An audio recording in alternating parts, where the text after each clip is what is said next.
Monsieur Morad Oulmi, bonjour. Bonjour Sohila. Alors, le constructeur allemand Volkswagen s'installe en Algérie pour la production via son usine qui sera réalisée. La production d'équivalent de 100 000 véhicules à partir de 2022, 12 000 à partir de juin 2017. Ce projet est le premier projet de Volkswagen dans toute la région MENA, Moyen-Orient, Afrique du Nord. Pourquoi le choix de l'Algérie pour un tel projet par ce constructeur allemand, Monsieur Oulmi? Le choix, il est réfléchi. L'Algérie, c'est le deuxième marché pour Volkswagen en Afrique, premier marché dans la région MENA. Et le potentiel qu'offre l'Algérie par rapport à d'autres pays sont beaucoup plus avantageuses en termes de ressources, en termes de potentialité, en termes de marché et en termes de qualification et tous les avantages qu'offre le gouvernement algérien dans le cadre de l'investissement.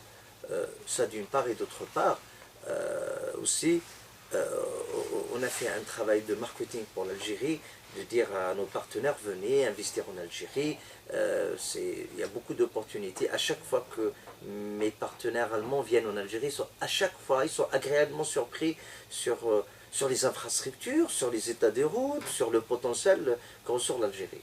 Mais quelle est sa portée politique, ce projet, avec ses avantages et ses retombées économiques, Monsieur Oulmi? Déjà, les retombées économiques, parlons de retombées médiatiques. Hein. Aujourd'hui, je suis chez vous.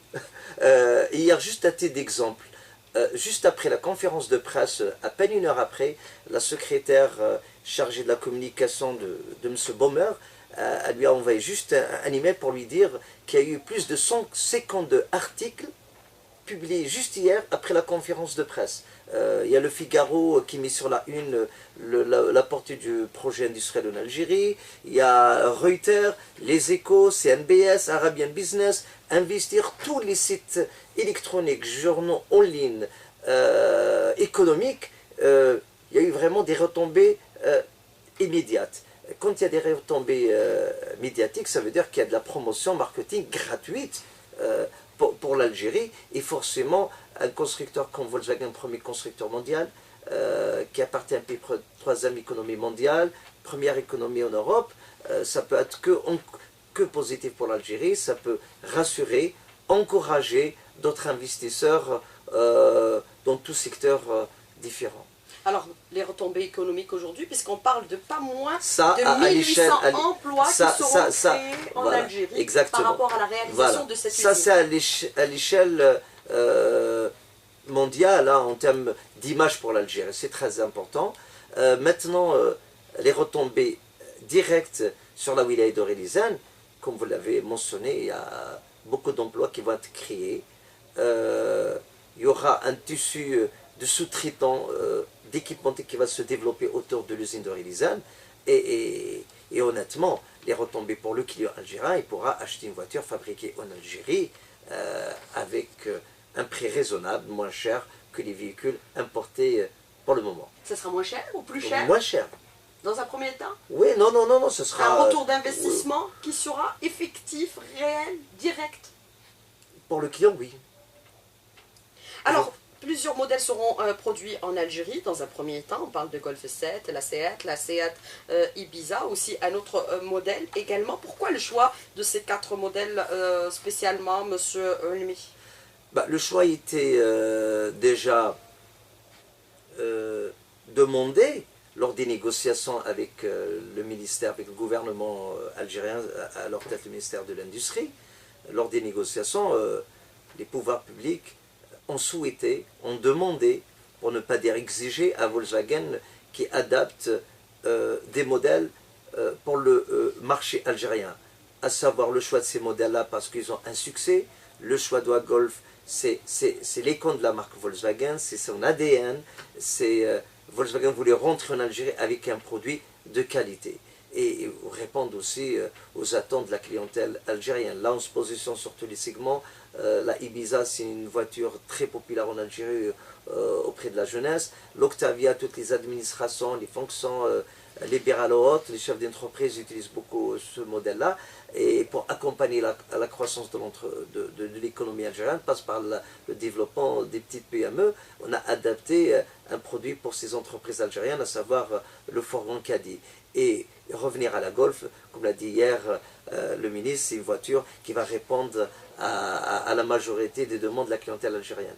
Mais est-ce qu'on peut considérer aussi que cette usine va produire d'autres pièces, puisqu'on parlait aussi de la production de pièces de rechange. On parle de production ou on parle de montage, monsieur Olmi? Non, il faut expliquer aux éditeurs c'est quoi la différence. Aujourd'hui, il y a un cahier de charge. Ce cahier de charge parle des conditions d'exercice de cette activité en Algérie. L'une des exigences dans ce cahier de charge, il existe aux constructeurs de s'impliquer dans ce projet. Concrètement, ça veut dire quoi? Il doit prendre une participation dans la structure qui va fabriquer, dans l'entreprise qui va fabriquer ces produits. Pourquoi? Parce que c'est un gage d'engagement de la part du constructeur, c'est un engagement de transfert de savoir-faire et c'est un engagement aussi de qualité. Ça d'une part. Et d'autre part aussi, le cahier de charge exige qu'il y ait un taux d'intégration qui sera développé au fur et à mesure. Pendant les 3 prochaines années, on doit atteindre un taux d'intégration de 15% pour atteindre des 40% après la 5e année. Ça veut dire quoi? On sera obligé, et c'est dans l'intérêt, ça c'est une des retombées aussi directes, c'est de développer un tissu de sous-traitants en Algérie. Et ce projet-là, installé à Rilizane, prévoit le développement de la sous-traitance puisque les autorités locales nous ont octroyé un terrain de 150 hectares. 60 hectares ils vont être utilisés pour la production automobile et 100 hectares vont être utilisés pour les sous-traitants qui vont graviter autour de l'usine de ce projet. Mais nous savons que le constructeur mondial Volkswagen, les critères de choix bien sûr des sous-traitants est très très difficile. Est-ce que vous en avez recensé quelques-uns puisque vous parlez déjà d'un taux d'intégration dans un premier temps pour les prochaines années d'équivalent de 15% pour atteindre les 40% d'ici 5 ans? Recensé, oui, puisque aujourd'hui, si je dois comparer par rapport à nos voisins, hein, qui ont pris beaucoup d'avance, hein, les Marocains aujourd'hui, ils ont plus de 1000 sous-traitants homologués, certifiés par les constructeurs. La Tunisie, ils ont à peu près 400 sous-traitants, alors que nous, on n'a même pas 3 ou 4 sous-traitants. C'est ça le plus grand défi, c'est de développer ce réseau de sous-traitants, et ça c'est grâce à la contribution de Volkswagen qui doit former, accompagner, certifier, homologuer ces futurs sous-traitants. Et ce process de certification prend quand même entre 12 et 18 mois. Mais l'avantage, quand vous serez certifié, homologué par Volkswagen, c'est très facile d'être homologué par les autres marques, Renault, Peugeot ou les autres, parce que les standards de qualité pour Volkswagen, ils sont très très très élevés. Et c'est ça l'une des retombées indirectes, hein, si je dois m'exprimer ainsi, pour ce projet. Alors justement, par rapport aux retombées concernant les emplois, on parle de 1800 emplois directs dans un premier temps. Dès que l'usine entrera en fonction, il y a aussi les emplois indirects. On donne le chiffre d'équivalent à 3500 emplois indirects. Mais maintenant, est-ce qu'on peut considérer que l'Algérie pourrait devenir un pôle de constructeurs automobiles et avec une ambition bien sûr d'aller vers l'exportation, puisqu'on donne le chiffre de 500 000 véhicules qui seront produits en Algérie d'ici 2019, avec bien sûr Volkswagen compris? Honnêtement, sur le plan géographique et potentiel, l'Algérie a le potentiel de devenir un pays exportateur vers l'Afrique, vers la région MENA, puisqu'il y a aujourd'hui des accords de la ZAL, zone arabe de libre-échange. Dans tous ces pays arabes, il n'y a aucun constructeur qui est installé, mis à part Renault qui est installé chez nos voisins. Alors pour Volkswagen... Et installé aussi en Algérie.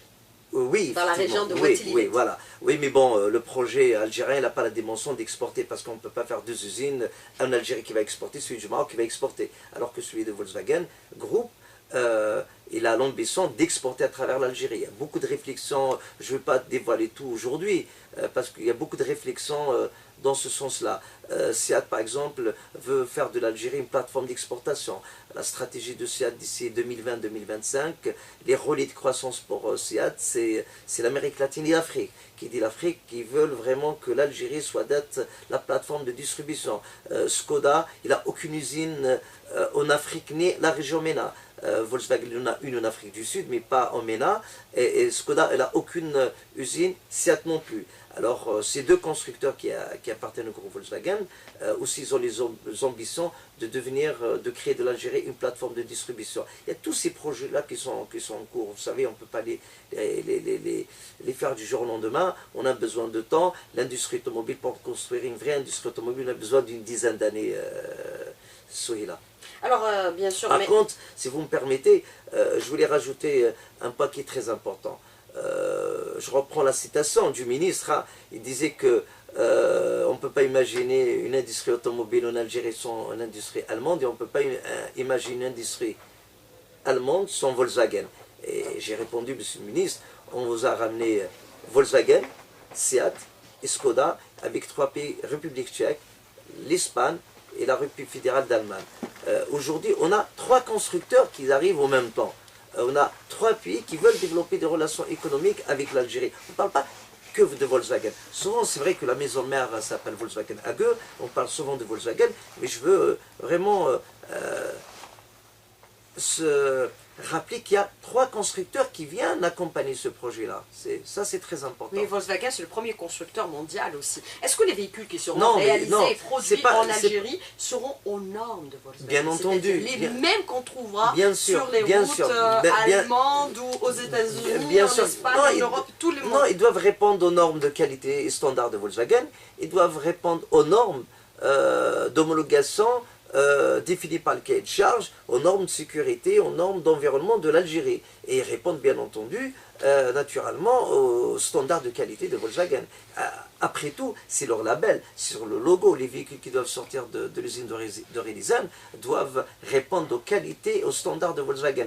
D'ailleurs, Volkswagen a insisté sur ça, que les sous-traitants que Volkswagen, avec lesquels il va travailler demain, doivent être obligatoirement certifiés, homologués par le constructeur. Alors, monsieur Olmi, moi je voudrais revenir un peu avec vous sur la portée de ce projet. C'est un projet qui va coûter dans un premier temps l'équivalent de 250 millions d'euros. À terme, sur 10 ans, et à court terme, court et moyen terme, 170 millions d'euros. Il y aura d'autres investissements qui seront réalisés en plus de cette usine? Mis à part la production, il y aura des investissements pour accompagner les sous-traitants et les futurs équipementiers. Alors, autre question que je voudrais vous poser maintenant, est-ce qu'il est nécessaire de mettre de l'ordre dans le marché de l'automobile? Vous le connaissez bien, puisque vous avez été à un moment donné à la tête de l'association des, bien sûr, des concessionnaires automobiles.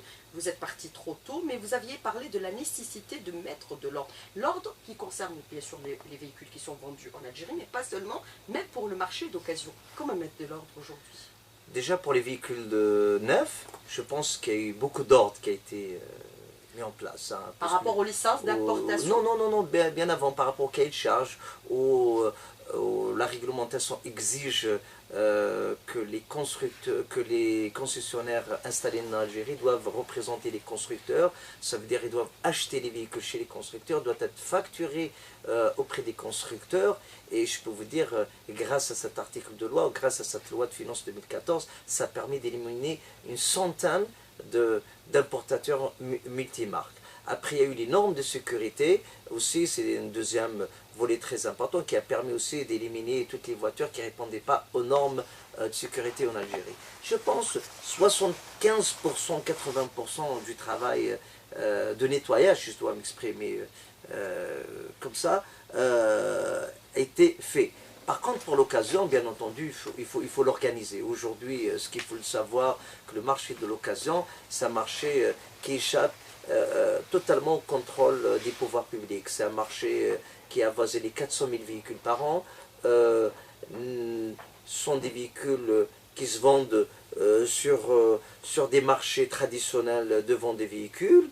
ce sont des véhicules où l'État ne préçoit ni TVA, ni un impôt. C'est une profession qui n'est pas organisée. Le consommateur aussi, il n'a aucune garantie. Et je pense qu'il y a un projet de loi bientôt qui va apparaître pour organiser toute cette profession. Je pense que les choses comment mettre de l'ordre aujourd'hui par tout rapport simplement. à ce marché d'occasion qui échappe à tout contrôle, puisque c'est l'équivalent de 400 000 véhicules. C'est l'équivalent plus de 5 milliards de dollars. Hein, et puis, marché d'occasion. D'occasion. 5 milliards de dollars. Voilà, mais en interne, bien entendu, en dinars, vous faites la contre-valeur. Aujourd'hui, il suffit de réglementer cette profession, de dire que celui qui a envie de vendre des véhicules doit avoir un registre de commerce, un code d'activité, doit assurer une garantie de 6 mois minimum pour le consommateur et doit vendre ça dans un showroom. On n'a pas besoin d'avoir un showroom de 500 mètres carrés, mais avoir un minimum 200 mètres carrés ou 150 mètres carrés de showroom. Et à ce moment-là, grâce à ça, vous savez, si on arrive à organiser ce marché d'occasion, non seulement l'État, aujourd'hui, doit contrôler les flux financiers sur le plan de bancarisation. Elle doit percevoir des impôts. 3, elle va créer beaucoup d'emplois grâce à un véhicule d'occasion. Je vais être très concret dans mes propositions. Aujourd'hui, si on arrive à réglementer ça, on dit celui qui a envie de vendre des véhicules d'occasion, il doit avoir un showroom, il doit avoir un petit atelier afin qu'il puisse assurer la garantie aux clients. Quand vous dites un showroom plus un atelier, vous allez recruter au moins 5 à 6 personnes. La personne qui doit préparer le véhicule, le technicien, 1 ou 2 techniciens qui vont préparer le véhicule, la femme de service qui doit nettoyer, l'agent de sécurité, la standardiste, soit celle qui s'occupe de l'accueil, il y a un commercial, une activité comme ça pour 1000 véhicules vendus d'occasion, vous allez créer minimum 10 à 15 emplois directs. Sans parler des emplois indirects, des sociétés de transport, de la promotion, etc. Alors vous multipliez ça par le nombre de véhicules, je peux vous dire, ce sera des milliers d'emplois qui peuvent être créés très rapidement. Mais vous dites aujourd'hui que c'est un marché qui représente l'équivalent de 5 milliards de dollars, qui échappe à tout contrôle des pouvoirs publics. Mais s'il devait être repris par les concessionnaires automobiles pour le réglementer, pour mettre, comme vous le dites, des conditions pour la vente de ces véhicules d'occasion, est-ce qu'ils ne seront pas plus chers? Parce que c'est ce que craignent aujourd'hui. Non, du tout. Les personnes intéressées ou les consommateurs. Il ne peut pas être plus cher pour la simple raison. Aujourd'hui, la loi de finances 2016 prévoit l'exonération de TVA, la double taxation de TVA et de la TAP. Le problème qui se posait, pourquoi l'activité n'était pas réglementée et pourquoi nous, les conseillers, on ne faisait pas de la vente de véhicules d'occasion, parce que si on doit reprendre un véhicule, je dois le revendre. Si je dois le revendre, je dois facturer ça. Si je dois facturer, je dois rajouter 17% de TVA et 3% de TAP, plus d'autres taxes. Et à ce moment-là, en sachant que ce véhicule la TVA a été déjà payée, on a eu des discussions avec le ministère des Finances, on leur a expliqué le dispositif. Tout simplement, on essaie de copier et d'adapter ce qui se fait ailleurs. Et à partir de là, que les véhicules qui doivent être repris par les concessionnaires, ils ne peuvent pas être plus chers. Ça d'une part. Par contre, je ne suis pas partisan que les concessionnaires récupèrent ce marché ou cette manne d'une manière exclusive. Parce qu'aujourd'hui, cette activité de véhicules d'occasion a fait vivre beaucoup de jeunes qui travaillent, qui achètent, qui vendent des véhicules. On doit juste les sortir du marché informel vers un marché formel, mettre des lois très simples, souples, pour donner l'occasion à tous ces vendeurs de véhicules d'occasion de se reconvertir de l'informel vers le formel. Parce que c'est simple, demain on arrête, tous ces milliers de jeunes qui vendent, ou de gens qui vivent cette activité, qui font vivre des familles derrière, on ne peut pas leur supprimer leur travail du jour au lendemain et donner cette activité d'une manière exclusive. Par contre, il faut la réglementer. Nous, on a fait des propositions. J'espère que le ministère du Commerce et de l'Industrie va les prendre en considération. Mais est-ce qu'il faudrait fermer tous les marchés d'occasion aujourd'hui pour réglementer cette activité rapidement, oui, il faut les fermer à moyen terme. À moyen terme, il faut les fermer. Mais il faut une période d'adaptation. Il faut donner le temps, comme ça a été fait pour les concessionnaires automobiles, donner un temps de 2 ans ou de 3 ans pour que ces individus qui vendent des véhicules d'occasion sur des marchés doivent se reconvertir de l'informel vers le formel. Est-ce que vous considérez que le marché aujourd'hui d'occasion fait l'objet de spéculation, puisque certains bien véhicules d'occasion coûtent pratiquement actuellement l'équivalent des voitures neuves? Oui, exactement. Oui, parce que c'est les conséquences des quotas.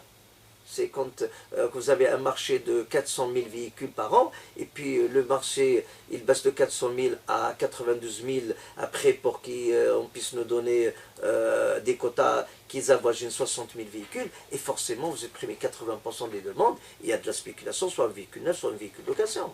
Après ça, bon, je peux comprendre. Mais on parle aussi, ce qui a poussé les autorités algériennes à imposer ce quota par le biais, bien sûr, des licences d'importation, c'est qu'aussi les concessionnaires automobiles faisaient pratiquement les transferts illicites de devises par rapport à un problème de surfacturation. Vous avez un véhicule équivalent à celui qui est vendu dans un pays européen, moins cher que celui que vous retrouvez sur le marché algérien. Non, non, je ne pense pas que c'est la raison principale du tout. Non, du tout, parce que la raison principale, c'est les rentrées en devises de l'Algérie, ils ont nettement baissé, et on doit réduire la facture des importations, et l'automobile faisait partie des factures à réduire, puisque la loi de finances 2014 prévoit à l'époque la suppression de la double facturation ou la facturation à travers des sociétés offshore et autres. Ce n'est pas la raison principale. Mais justement, aucun concessionnaire n'est allé vers l'autofinancement. C'est importé par le biais des crédits bancaires. C'est la raison pour laquelle l'Algérie a considéré parallèlement qu'il y avait un problème de surfacturation, monsieur Elmi. Ce n'est pas pour toutes les entreprises. Je pense que les entreprises qui sont visées, elles sont connues. Hein. Notre entreprise, elle a toujours acheté des véhicules directement. Je parle de façon globale, mais c'est important. Non, mais je dois le dire, je dois le souligner. Notre entreprise, elle a toujours importé des véhicules de chez Volkswagen, facturé des Volkswagen. Peugeot le fait la même chose, Renault le fait la même chose. Beaucoup d'entreprises sérieuses travaillent de cette manière. Après les autres, ils doivent assumer. Mais maintenant, avec l'institution des licences d'importation, qu'est-ce qu'il représente le marché de l'automobile aujourd'hui? L'équivalent de quel montant? Puisque à un moment donné, il était l'équivalent de 10 milliards de dollars. Non, il n'a jamais atteint. 8 milliards de dollars, 6 milliards de dollars, 5 milliards de dollars. Non, il n'a jamais atteint 10 milliards de dollars. On fait beaucoup de spéculations et beaucoup de fantasmes sur le marché de l'automobile. Qu'est-ce que ça représente le marché de l'automobile en importation par rapport à la facture d'importation globale? Ça représente à peine 10%. Hein. Vous avez des secteurs qui sont complètement oubliés, voire ignorés. Bien entendu, c'est très facile de se focaliser sur l'automobile. C'est à peine 10%. Ça représente quel montant, c'était à l'époque, on a atteint un chiffre maximum, c'était en 2014, 6 milliards de dollars. Mais en parallèle, il faut voir ça, ces 6 milliards de dollars, combien d'emplois, combien de richesses, qu'est-ce que l'État prévoit en termes de récolte d'impôts. Il faut voir les deux côtés. Maintenant, nous, le gouvernement a décidé de réduire les importations. On est solidaire, on vit une crise économique. Ça, on constate, on est solidaire de cette politique. Et puis, on a travaillé pendant une dizaine d'années. Ça a permis de ramener Volkswagen quand même en Algérie. Oui, c'est une aubaine. Et puis aussi, c'est une manière aussi de dire aux constructeurs automobiles, le marché algérien, c'est pas juste un marché, venez vendre et ne pas investir. Je pense grâce à ça, ou à cause de cette loi des importations, les constructeurs automobiles, ils ont compris et ils ont dit, si on veut garder des parts de marché, vendre plus de véhicules, on doit produire en Algérie. L'effet immédiat, je pense que c'est une très très bonne chose. Alors justement, par rapport aux concessionnaires automobiles, certaines se disent maintenant en chômage à cause, bien sûr, de ces licences d'importation, mais avec Volkswagen, vous n'allez pas l'être, puisque vous allez créer pas moins de 1800 emplois directs et 3500 indirects, et les autres pourraient le faire également. Oui, également. Vous pensez que Volkswagen va pousser les autres à venir aussi investir en Algérie? Qui les autres? C'est-à-dire les autres constructeurs vont être intéressés, parce que c'est quand même le premier constructeur mondial qui donne aujourd'hui l'exemple, puisqu'il a accepté aussi la règle des 51-49. Oui, vous avez dit que c'était difficile. Je pense pas qu'aujourd'hui, après, il faut ramener le marché algérien dans sa taille normale. Hein. L'Algérie, deuxième marché en Afrique, certes, mais ce n'est pas un très très grand marché. Je vous donne juste quelques chiffres. La production mondiale automobile, c'est une production qui dépasse les 90 millions de véhicules. Les rangs aujourd'hui qui est en train de s'ouvrir sur les constructeurs mobiles, c'est un marché de 1,5 million de véhicules produits par an. Alors, le marché algérien reste un petit marché. 500 000 d'ici 2019. Oui, c'est pas beaucoup. C'est une taille moyenne. C'est un petit marché, tout est relatif. Et un constructeur automobile, pour qu'il puisse avoir un taux d'intégration, il a besoin de volume. Pour avoir ce qu'on appelle les volumes chez un constructeur automobile, pas moins de 100 000 véhicules, vous ne pouvez pas être rentable à moyen terme. Alors aussi, le gouvernement est en train de regarder, il ne veut pas aussi ouvrir le marché à n'importe qui pour ne pas aussi commettre la même erreur qui a été faite dans les passés. On a ouvert sans aucune condition et du jour au lendemain, on va se retrouver avec des constructeurs qui viennent un peu de partout. On va produire en Algérie des véhicules qui ne répondent pas ni aux normes, ni à la qualité, ni aux standards de la qualité. Alors, des questions des auditeurs, qu'est-ce qui nous garantit que les véhicules qui vont être montés ou produits en Algérie ne vont pas être des versions dégradées des véhicules standards qui sont fabriqués en Europe? Non, du tout, puisque d'ailleurs, un gage d'engagement de la part du constructeur, c'est pour cette raison, on a décidé avec le Volkswagen d'introduire la Golf. La Golf, c'est une voiture mythique, c'est une voiture qui représente l'ADN de la marque Volkswagen. Volkswagen, elle est connue dans le monde à travers la Golf. C'est pour cette raison qu'on a décidé d'introduire la Golf. Série 4. Série 7.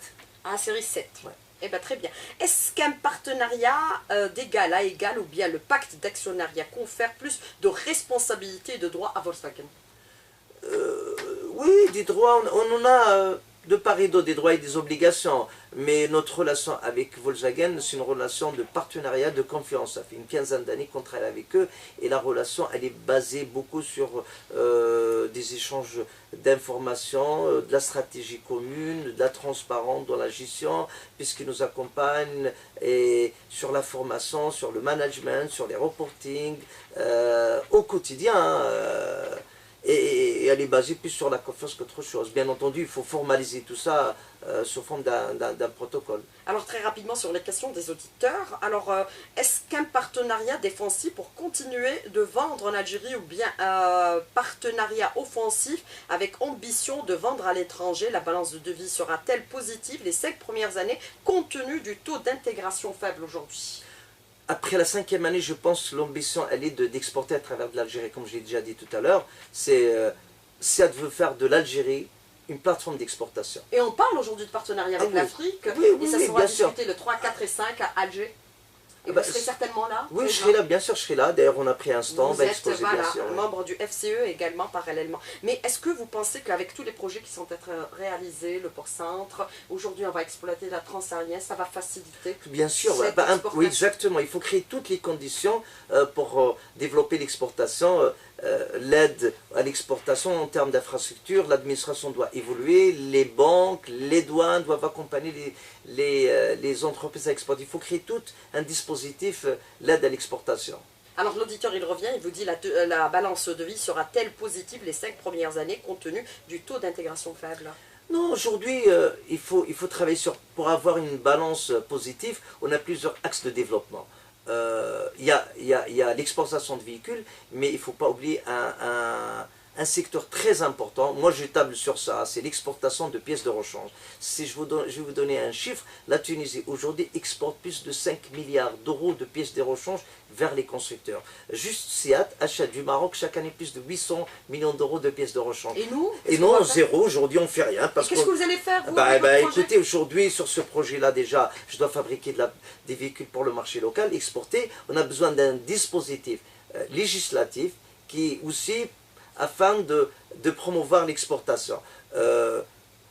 La pièce de rechange? La pièce de rechange, aujourd'hui, c'est un dossier qui m'est cher, que je l'ai développé, depuis des dizaines d'années. Aujourd'hui, il y a une écoute de la part du gouvernement pour qu'il puisse y aller dans cette direction. Vous allez produire de la pièce de rechange? Oui, non, enfin, on va produire en deuxième étape, mais on a besoin d'un dispositif réglementaire qui permet l'exportation.